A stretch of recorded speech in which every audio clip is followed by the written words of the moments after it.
ఈ బిజీ లైఫ్లో చట్నీ చేయడానికి బాగా హడావిడైపోతుందన్నమాట. చేయడానికి కష్టంగా ఉండేవాళ్ళు ఇలా ఇంట్లోనే ఇన్స్టెంట్ చట్నీ చేసుకోవచ్చు. Welcome to NRBM cooking channel. నేను మీ రజని. ముందుగా స్టవ్ మీద పాన్ పెట్టుకొని 2 గుప్పిళ్ళు వేరుశనగ గుళ్ళు వేసుకుంటున్నాను.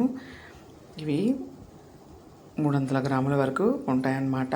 వీటిని డ్రై రోస్ట్ చేసుకోవాలి. ఏమాత్రం మాడకుండా కలుపుకుంటూ ఉండాలన్నమాట. ఈవెన్గా అన్ని వైపులా ఫ్రై అయ్యేలాగా కలుపుకోవాలి, లేదంటే మాడిపోతే చట్నీ చేదుగా ఉంటుందన్నమాట. మధ్య మధ్యలో ఇలా కలుపుకుంటూ ఉంటే ఏమాత్రం మాడకుండా ఉంటాయి. అందుకనే డ్రై రోస్ట్ చేస్తున్నాం కాబట్టి ఎక్కువ సమయం తిప్పాల్సి ఉంటుందన్నమాట. తర్వాత ఇవి కొంచెం ఫ్రై అయిన తర్వాత 7 నుంచి 8 వరకు నేను ఎండుమిర్చి తీసుకుంటున్నాను. వీటిని చిన్న చిన్న ముక్కలుగా కట్ చేశాను అనమాట. ఈ విధంగా కట్ చేయడం వల్ల గింజలు కూడా బయటకు వచ్చి మంచిగా ఫ్రై అవుతాయి. ఇవి డ్రై రోస్ట్ కాబట్టి ఎండుమిర్చి కూడా చాలా త్వరగా ఫ్రై అయిపోతుంది. వీటిని కూడా మధ్య మధ్యలో కలుపుకుంటూ ఉంటే ఎండుమిర్చి కూడా చక్కగా ఫ్రై అయిపోతుంది. ఇవి కూడా కొంచెం ఫ్రై అయిన తర్వాత పుట్నాల పప్పు అంటే శనగపప్పు ఉంటుంది కదా, ఆ పప్పును కూడా వేసుకోవాలి.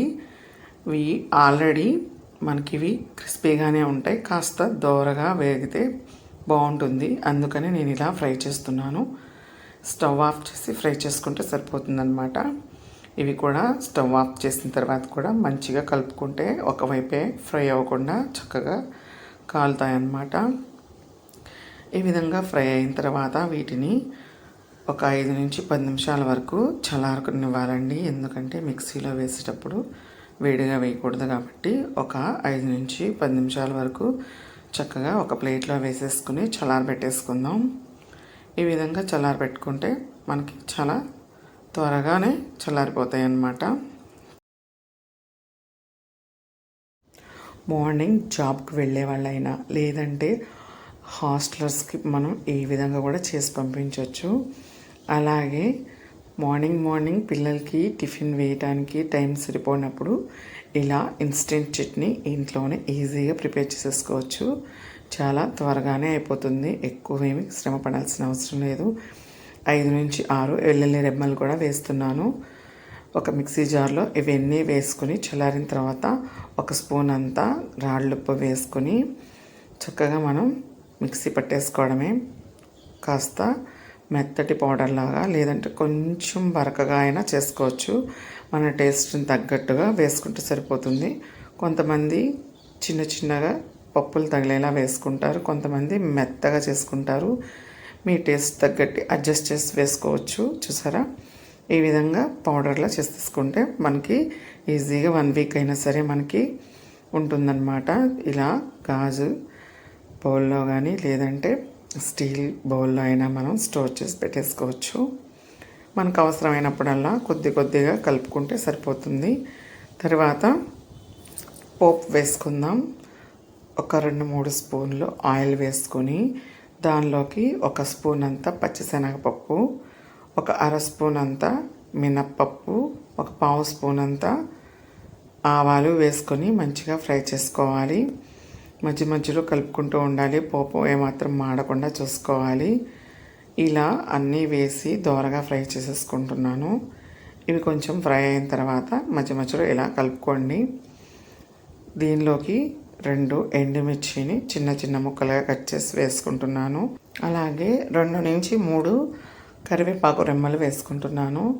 ఈ కరివేపాకు వేయంగానే మంచి అరోమా వచ్చేస్తుంది అనమాట. ఇల్లంతా మంచి సువాసన వచ్చేస్తుంది. వీటిని కొంచెం ఫ్రై చేసుకోవాలి. ఈ విధంగా ఫ్రై అయిపోయిన తర్వాత స్టవ్ ఆఫ్ చేసేసుకుని ఈ పోపుని ఆ చట్నీ పౌడర్లో వేసేసుకోవడమే.